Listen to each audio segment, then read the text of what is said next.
आइए भक्तों, आज सोमवार के दिन सुनते हैं सोमवार शिव जी की पावन कथा। बहुत समय पहले की बात है। किसी गांव के बाहर एक छोटा सा शिव मंदिर था, जिसमें एक वृद्ध पुजारी रहते थे। एक दिन एक गरीब माँ अपने नन्हे से बालक को मंदिर के द्वार पर छोड़कर चली गई। बहुत खोजने पर भी पुजारी जी को बालक के परिवार का कुछ भी पता न चल पाया। गांव का भी कोई व्यक्ति उस बालक का लालन पालन करने को तैयार न हुआ, तो पुजारी जी ने भगवान शिव की इच्छा समझकर उसे अपने पास रख लिया और उसका नाम भोला रख दिया।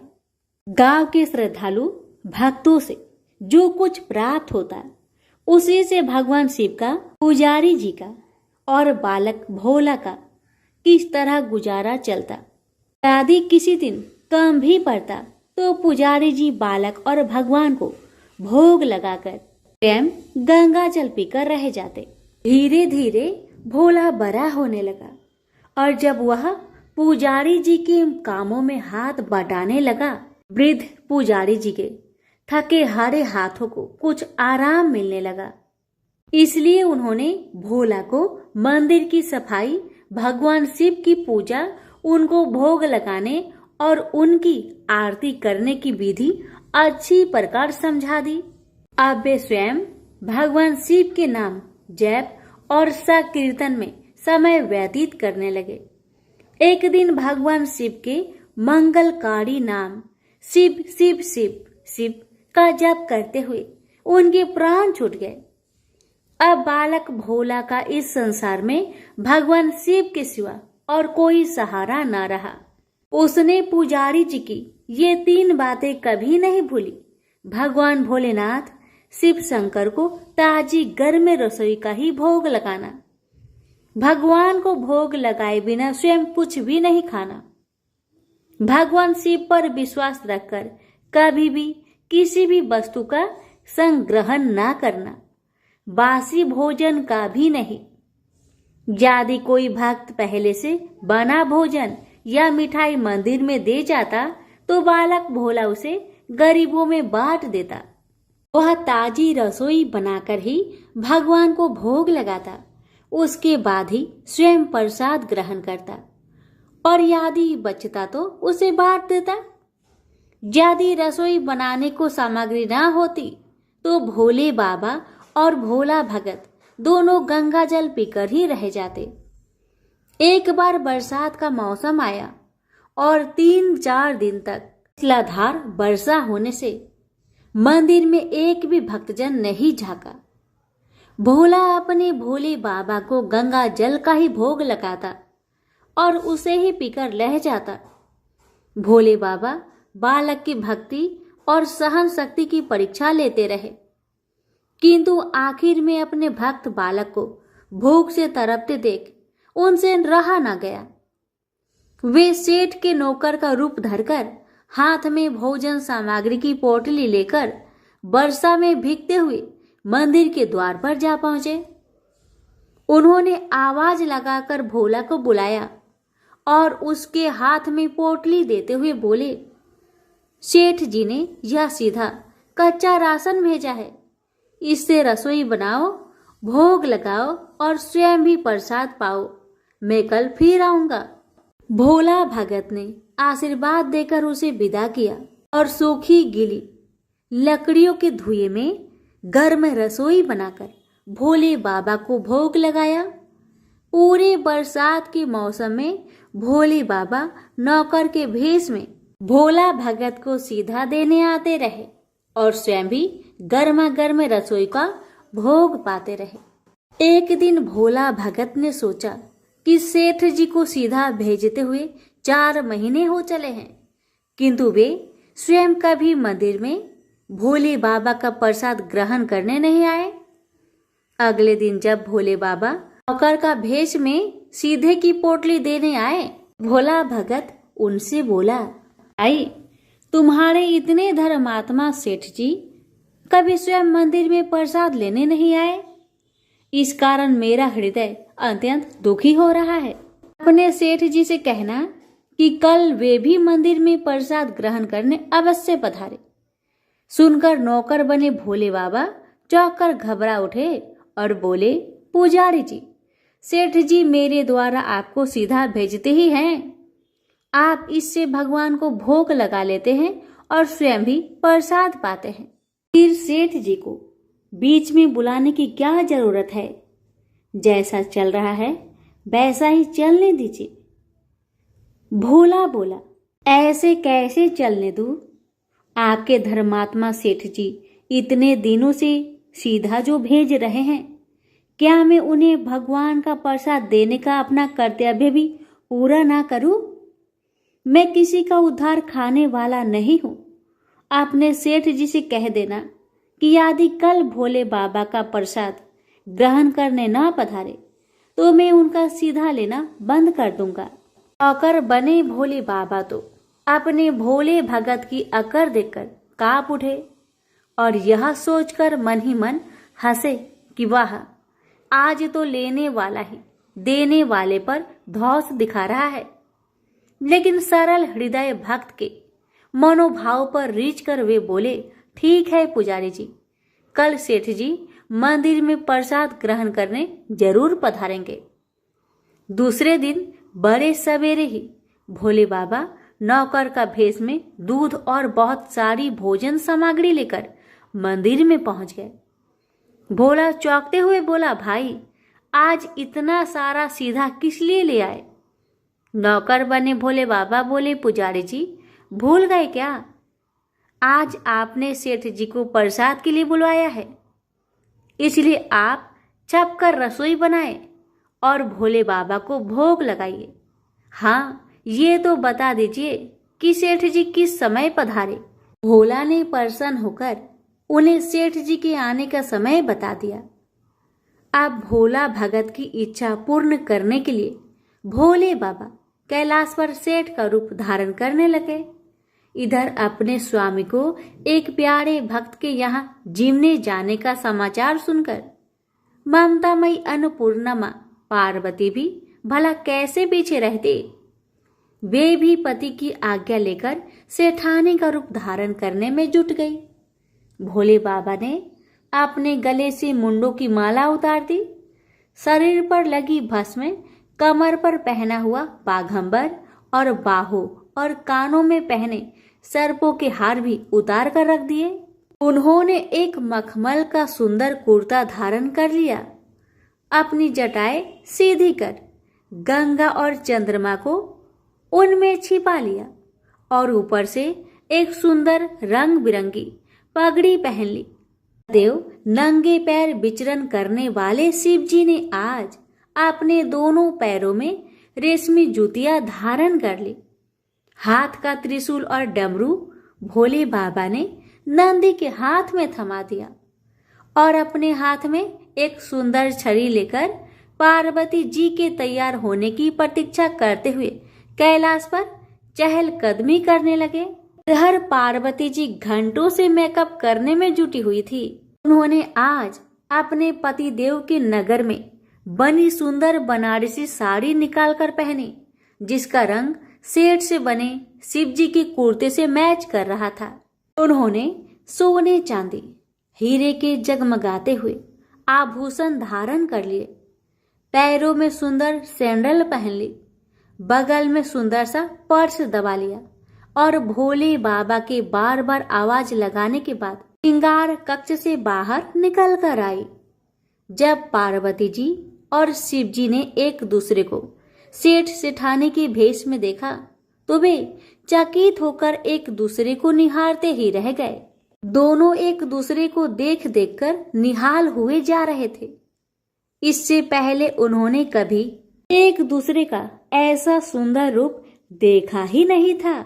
जब भगवान गौरी शंकर सेठानी सेठ का रूप धरकर कैलाश से अपने भक्त के यहाँ दावत उड़ाने चले तो गणेश, कार्तिकेय, नंदी, ऋषि मुनि, देवता, देवांगनाएं भी उन्हें देखकर ठागे से रह गए। सेठ बने शिव जी अपने हाथ में ली हुई छड़ी को आधा से घुमाते हुए पृथ्वी पर टेकते हुए चल रहे थे। और उनके पीछे पीछे बगल में पर्स दबाए अपनी सैंडल से टक टक और पायलों से छन छन की मधुर ध्वनि करती हुई माँ पार्वती सेठानी बनी हुई चल रही थी। इधर भोला भगत आज सुबह से ही सेठ जी के स्वागत में भांति भांति के पकवान बनाने में जुटा हुआ था। अपने भोले बाबा का भोग तो वह चलते फिरते बना लेता था, किंतु आज उसे कई महीने से भगवान को भोग लगाने के लिए सीधा भेजने वाले सेठ जी को भगवत प्रसाद देना था। अतः आज उसने अपनी सारी पाक कला झोंक डाली थी। उसने सेठ जी द्वारा भेजे हुए चावल धोकर खीर बनाई, उसे धीमी आंच पर पकाकर गाढ़ा किया और उसमें सेठ जी के द्वारा भेजे हुए पिस्ते, बादाम, केसर, चिलगोजे, किशमिश डाले। मिर्च और अदरक को कूटकर उसे बजरा, बेसन और गेहूं के आटे में भरकर मोटे मोटे मिस्से टिक्कर बनाए। रसोई बनाकर भोला भगत पुनः स्नान करने चला गया ताकि स्वच्छ वस्त्र पहनकर भोले बाबा को भोग लगा सके और सेठ जी को उनका प्रसाद पवा सके। जब भोला भगत स्नान करके लौटा तो देखा सेठ जी प्रसाद ग्रहण करने के लिए स्वयं तो आए ही हैं, संग में अपनी सेठानी जी को भी ले आए हैं।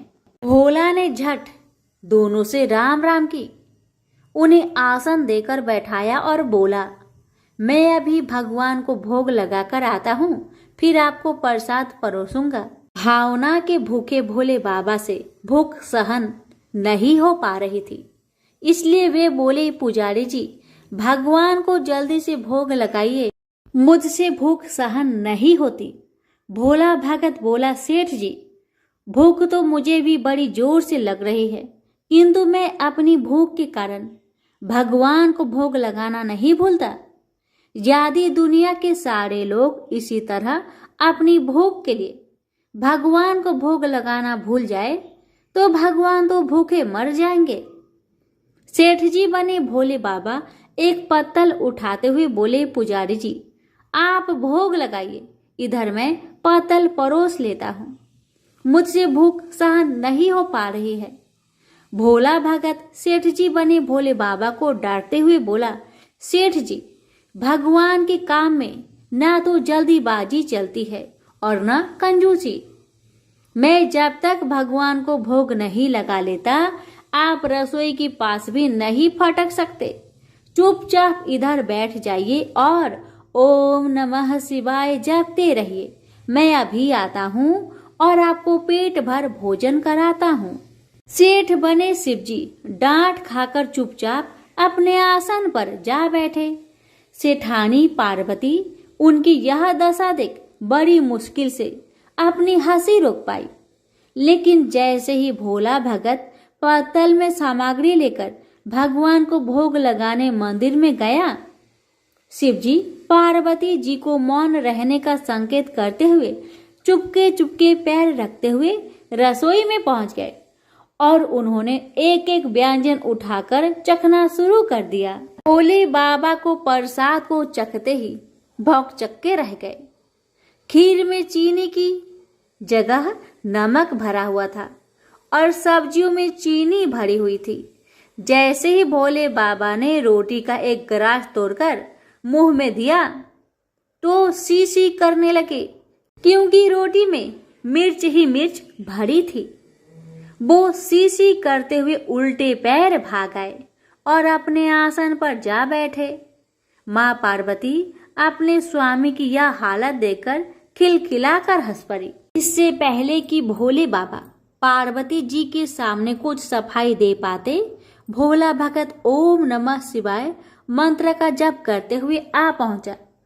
उसने भोग को रसोई में मिलाकर उसे पवित्र बना डाला और फिर सेठानी के सामने पत्तल परोसकर हाथ जोड़कर बोला, सेठ जी अब आप जी भरकर प्रसाद पाइए। भोले बाबा तो अभी अभी भक्त की भक्ति से जोरदार उसके हाथ की बनी हुई रसोई चख चुके थे, अतः उसे जिमने की बात सुनकर उनके पसीने छूटने लगे।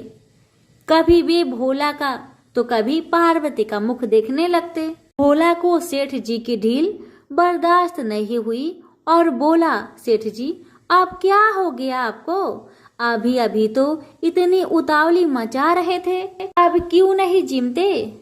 आप जिमोगे तभी तो माता जी भी प्रसाद ग्रहण करेगी और फिर मैं भी प्रसाद पाऊंगा। भोला की ललकार सुनकर भोले बाबा ने चुपचाप खीर का कुल्हड़ उठाया और सारी नमकीन खीर गटागट पी गए। कुल्हड़ खाली होने की देर थी कि भोला ने उसे झट से भर दिया। अपने प्रिय भक्त के हाथों से परोसे हुए भोग में भगवान को आज दुगना स्वाद आने लगा।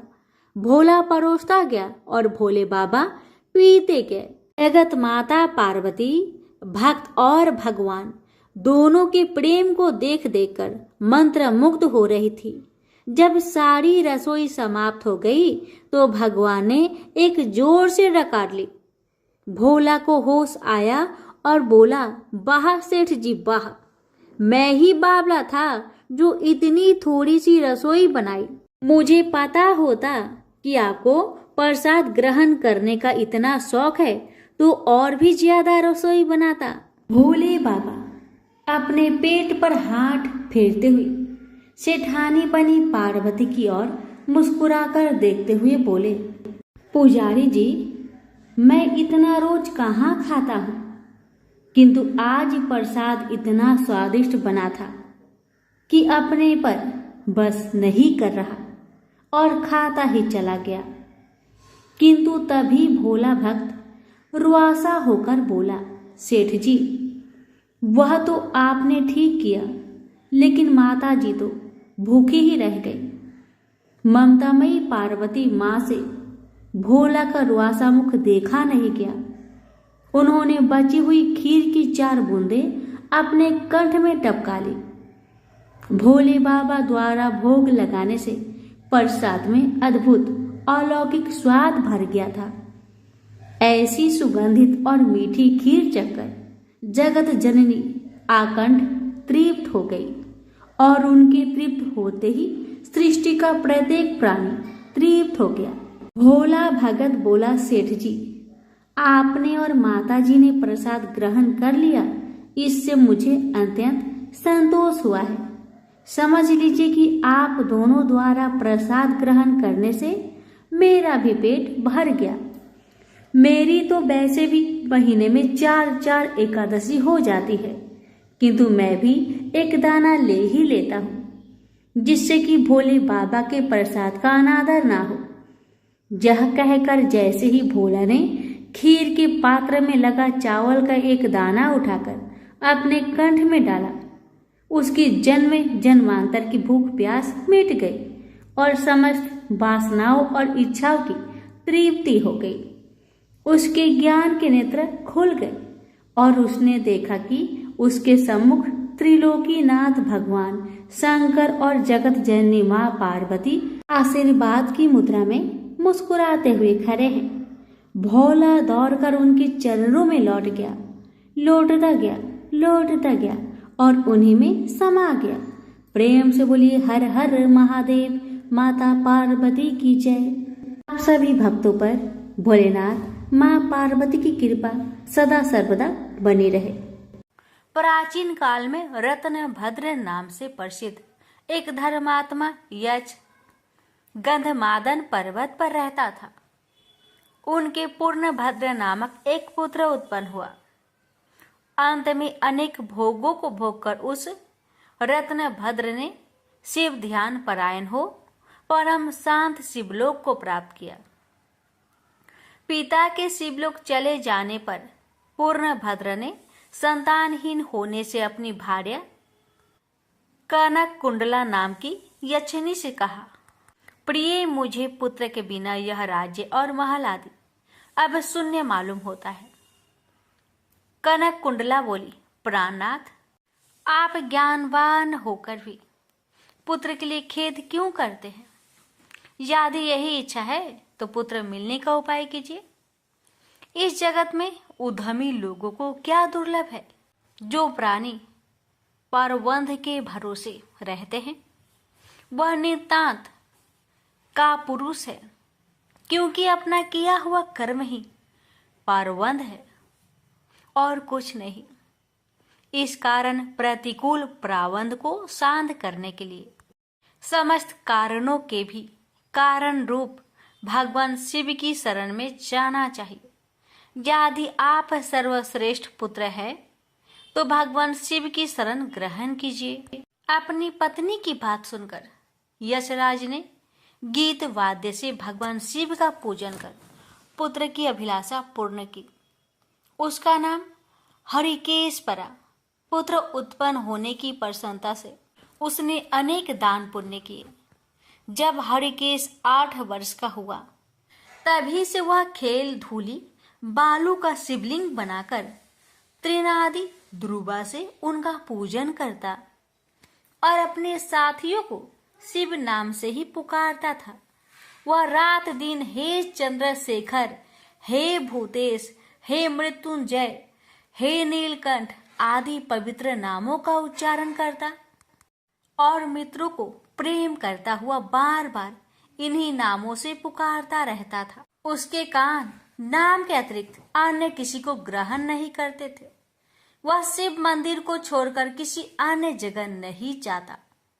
उसके नेत्र शिव के अतिरिक्त और कुछ देखने की इच्छा नहीं रखते थे। वह सपना में भी भगवान शिव को ही देखा करता था। हरिकेश की यह दशा देखकर उसके पिता ने उसे गृह कार्य में लगाने की अनेक चेष्टाएं की, किंतु उस पर कुछ भी असर नहीं हुआ। अंत में हरिकेश घर से निकल गया। कुछ दूर जाकर उसे भ्रम हो गया और वह मन ही मन कहने लगा, हे शंकर, कहाँ जाऊं? कहाँ रहने से मेरा कल्याण होगा? यह सोचकर उसने अपने मन में विचार किया कि जिसकी कहीं ठिकाना नहीं है उसका काशीपुरी ही आधार है। इस प्रकार निश्चय कर वह काशीपुरी को गया, जिस अविमुक्त क्षेत्र में पंच भौतिक देह त्याग कर प्राणों का शिव की प्रसन्नता से फिर देह से संबंध नहीं रहता, उस आनंद वन में जाकर तप करने लगा।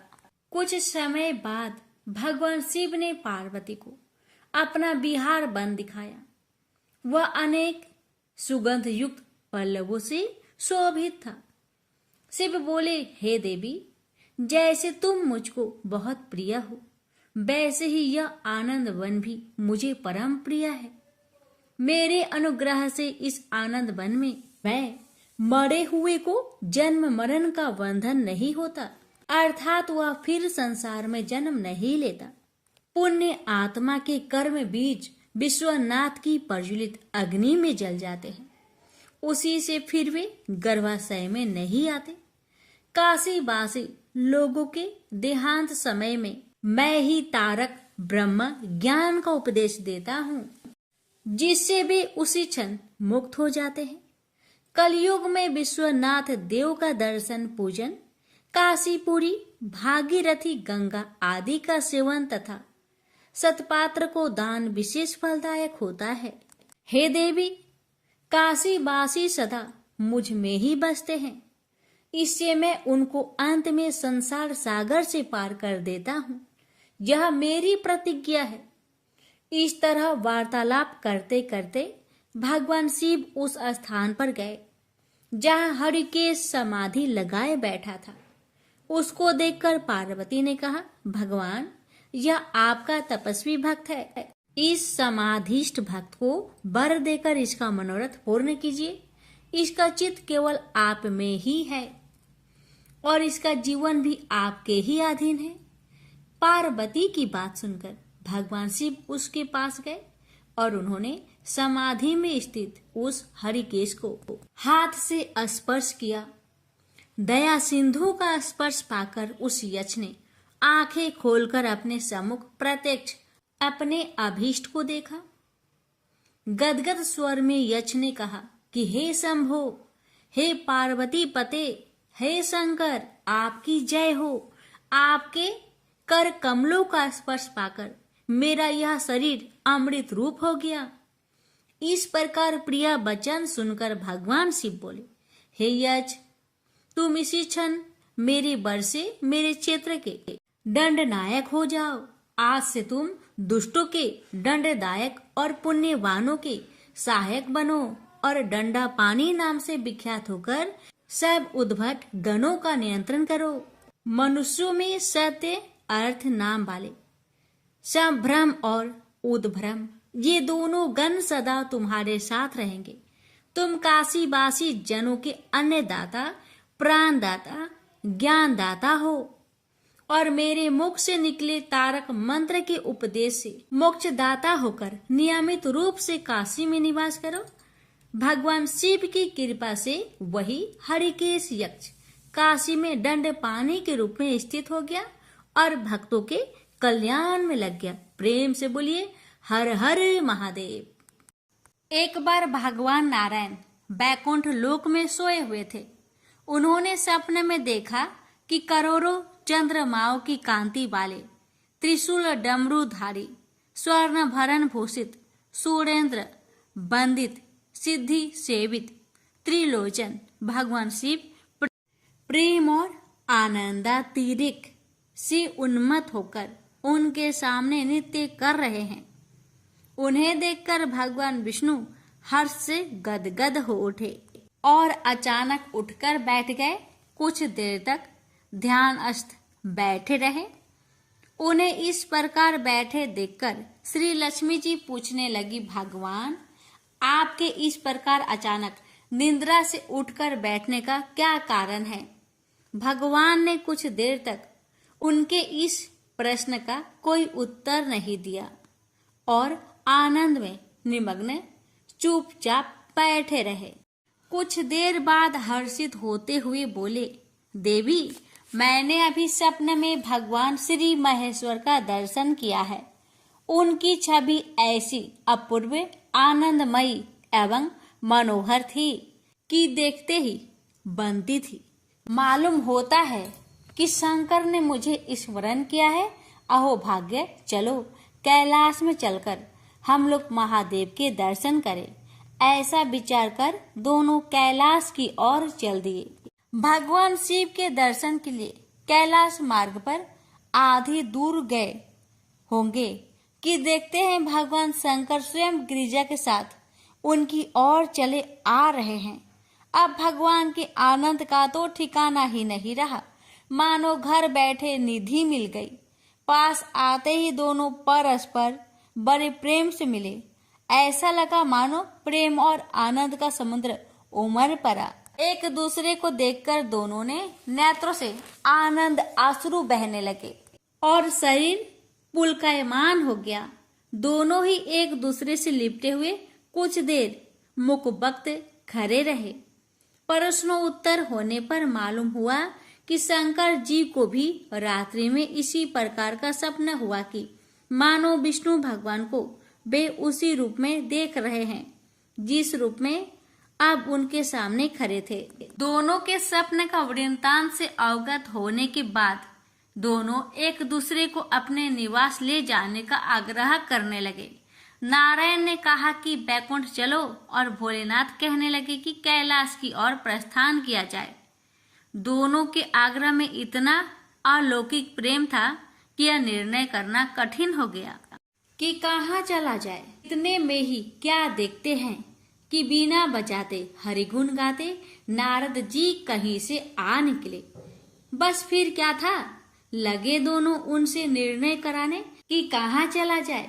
बेचारे नारद जी तो स्वयं परेशान थे उस अलौकिक मिलन को देखकर। वे तो स्वयं अपनी शुद्ध बुद्ध भूल गए और लगे मस्त होकर दोनों का गुणगान करने। अब निर्णय कौन करे? अंत में यह तय हुआ कि भगवती उमा जो कह दे वही ठीक है। भगवती उमा पहले तो कुछ देर चुप रही। अंत में वे दोनों की ओर मुख करते हुए बोली, हे नाथ, हे नारायण, आप लोग के निश्चल अनन्य एवं अलौकिक प्रेम को देखकर तो यही समझ आता है कि आपके निवास अलग अलग नहीं है। जो कैलाश है वही बैकुंठ है और जो बैकुंठ है वही कैलाश है। पर नाम में ही भेद है। यही नहीं, मुझे तो ऐसा प्रतीत होता है कि आपकी आत्मा भी एक ही है, केवल शरीर देखने में दो है, और तो और मुझे तो स्पष्ट लग रहा है कि आपकी भार्याएं भी एक ही हैं। जो मैं हूँ वही लक्ष्मी है, और जो लक्ष्मी है वही मैं हूँ। केवल इतना ही नहीं, मेरी तो अब यह दृढ़ धारणा हो गई है कि आप लोगों में से एक के प्रति जो देश करता है वह मानो दूसरे के प्रति ही करता है। एक की जो पूजा करता है वह मानो दूसरे की भी पूजा करता है। मैं तो तय समझती हूँ कि आप दोनों में जो भेद मानता है उसका चिरकाल तक घोर पतन होता है। मैं देखती हूँ कि आप मुझे इस प्रसंग में अपना मध्य स्थल बनाकर मानो मेरी प्रवचना कर रहे हैं, मुझे असमंजस में डाल रहे हैं, मुझे भुला रहे हैं। अब मेरी यह प्रार्थना है कि आप लोग दोनों ही अपने अपने लोक को पधारिए। श्री विष्णु यह समझे कि हम शिव रूप में बैकुंठ जा रहे हैं, और महेश्वर यह माने कि हम विष्णु रूप में कैलाश गमन कर रहे हैं। इस उत्तर को सुनकर दोनों परम प्रसन्न हुए, और भगवती उमा की प्रशंसा करते हुए दोनों ने एक दूसरे को प्रणाम किया और अत्यंत हर्षित होकर अपने अपने लोक को प्रस्थान किया। लौटकर जब श्री विष्णु बैकुंठ पहुंचे तो श्री लक्ष्मी जी ने उनसे प्रश्न किया, हे प्रभु, आपको सबसे अधिक प्रिय कौन है? भगवान बोले, प्रिय, मेरी प्रियतम केवल श्री शंकर है। देहधारियों को अपने देह की भांति वे मुझे अकारण ही प्रिय है। एक बार मैं और श्री शंकर दोनों पृथ्वी पर घूमने निकले। मैं अपने प्रियतम की खोज में इस आशय से निकला कि मेरी ही तरह जो अपने प्रियतम की खोज में देश देशांतर में भटक रहा होगा, वही मुझे अकारण प्रिय होगा।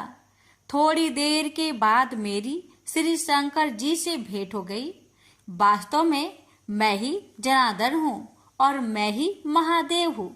अलग अलग दो घरों में रखे हुए जल की भांति मुझ में और उनमें कोई अंतर नहीं है। शंकर जी के अतिरिक्त शिव की चर्चा करने वाला शिव भक्त भी मुझे अत्यंत प्रिय है। इसके विपरीत जो शिव की पूजा नहीं करते वे मुझे कदापि प्रिय नहीं हो सकते। इस तरह जो शिव की पूजा करता है वह बैकुंठवासी विष्णु को भी स्वीकार है, और जो श्री विष्णु की वंदना करता है वह त्रिपुरारी को भी मान लेता है। प्रेम से बोलिए हर हर महादेव। माता पार्वती की जय। लक्ष्मीपति विष्णु भगवान की जय।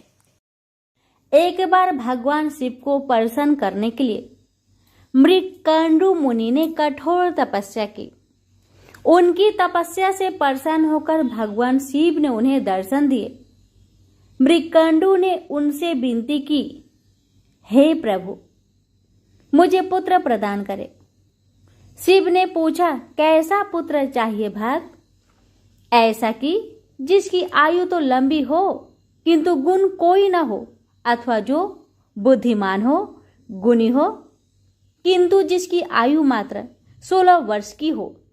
मुनि ने कहा, भगवान, मुझे गुणवान पुत्र चाहिए। शिव ने कहा, तथास्तु। यह वरदान देकर शिव अंतर्ध्यान हो गए। समय आने पर मृगकंडू की पत्नी रुदती ने पुत्र को जन्म दिया। अनेक ऋषि मुनियों ने आकर प्रसन्नता जताई और बच्चे को आशीर्वाद दिया। ऋषि मुनियों की उपस्थिति में ही मृगकंडू दंपति ने बालक का नाम रखा मार्कंडेय। बालक मार्कंडेय बहुत मेधावी निकला। 16 वर्ष की आयु से पहले ही उसने वेदों को ज्ञान प्राप्त कर लिया। उसके आचार्यगण उसकी प्रशंसा करते न थकते। वे कहते, मृगकंडू, बहुत भाग्यशाली हो तुम, जो ऐसा होनहार बेटा मिला। लेकिन मार्कंडेय के भाग्य को लेकर उसकी माता बहुत चिंतित रहती। मृगकंडू जब उसे समझाते तो वह रोती हुई कहती, स्वामी, मैं भूल नहीं पाती कि शीघ्र ही हमारा बेटा हमसे हमेशा के लिए दूर हो जाएगा। एक दिन की बात है कि कुमार मार्कंडेय पूजा के लिए फूल लेने वाटिका में गया हुआ था। लौटा तो उसने अपनी माता को रोते हुए देखा। समीप ही उदास भाव में उनके पिता बैठे हुए थे। माता को रोते हुए देख उसने पूछा, माँ तुम रो क्यों रही हो? माँ कुछ न बोली, बस धीरे धीरे सिसकियां भरती रही। इस पर मार्कंडेय ने पुनः पूछा, माँ तुम बोलती क्यों नहीं? बोलो माँ, बोलो, कौन सा दुख है तुम्हें? कहीं ऐसा तो नहीं कि जो तुम चाहती हो वह मैं नहीं कर पाऊंगा? पर देखो माँ, अब मैं बालक नहीं रहा, कल पूरे 16 वर्ष का हो जाऊंगा। तुम्हारी माँ इसलिए तो रो रही है पुत्र, पिता धीरे से बोले। मार्कंडेय ने उलझन भरे स्वर में पूछा, क्यों? 16 वर्ष का होने में क्या हानि है? पिता बोले, बताता हूँ सुनो। तब मृकंडू ने उसके जन्म से संबंधित बातें उसे बताई। सुनकर मार्कंडेय ने माता को धैर्य बंधाया और बोला, रो मत माँ, मैं नहीं मरूंगा। भगवान शिव मृत्युंजय है, मैं उनसे अमर तत्व का वरदान प्राप्त करूंगा। पिता ने आशीर्वाद देते हुए कहा, मेरे बच्चे, शिव की कृपा से तुम्हें सफलता मिले। मार्कंडेय माता पिता से आशीर्वाद लेकर वन में चला गया। जाते समय माता ने शिव से प्रार्थना की, हे सदाशिव मृत्युंजय, मेरा पुत्र आपके आश्रय में है, हे देव इसकी रक्षा करना। अगले दिन प्रातःकाल मार्कंडेय ने सागर तट पर जाकर गीली मिट्टी से शिवलिंग बनाया, उस पर पुष्प चढ़ाया और शिव का ध्यान लगाकर बैठ गया। रात होने पर वह प्रभु के सामने नाचने और गाने लगा। तभी अचानक यमराज वहां आ पहुंचे। बोले, तुम्हारी आयु पूरी हुई है, इस संसार में चलने के लिए तैयार हो जाओ। मार्कंडेय बोले, थोड़ी देर ठहरिए महाराज, तब तक मैं अपनी उपासना पूरी कर लेता हूँ। यमराज ने गुस्से में कहा, मूर्ख, क्या तू जानता नहीं कि मृत्यु किसी का इंतजार नहीं करती? मार्कंडेय ने कहा, कृपा कर मेरी उपासना में बाधा मत डालिए। मेरी उपासना पूरी होते ही आप मुझे अपने लोक ले चलना। यमराज और भी क्रोधित होकर बोले, मूर्ख, क्या तू समझता है कि शिव की शरण लेकर तू मुझसे बच पाएगा? मुझे अभी मालूम हो जाएगा कि काल के पास से कोई नहीं बच सकता। यह कहकर जैसे ही यमराज पास फेंकने को उद्धत हुए, तभी एक चमत्कार हुआ। एकाएक वहां शिव जी प्रकट हो गए। मृत्यु के स्वामी को देखकर यमराज ठिठक गए। मार्कंडेय शिव के चरणों में गिर गया। शिव ने उसके मन की इच्छा तार ली और अमर तत्व प्रदान कर दिया। आगे चलकर मार्कंडेय को प्रलय काल में स्वयं हरि ने दर्शन दिए और अपना मुख खोलकर उन्हें समूचे ब्रह्मांड के दर्शन कराए। कहा जाता है कि वे आज भी विद्यमान हैं और तीर्थों में आते जाते रहते हैं, नए नए रूपों में। प्रेम से बोलिए हर हर महादेव।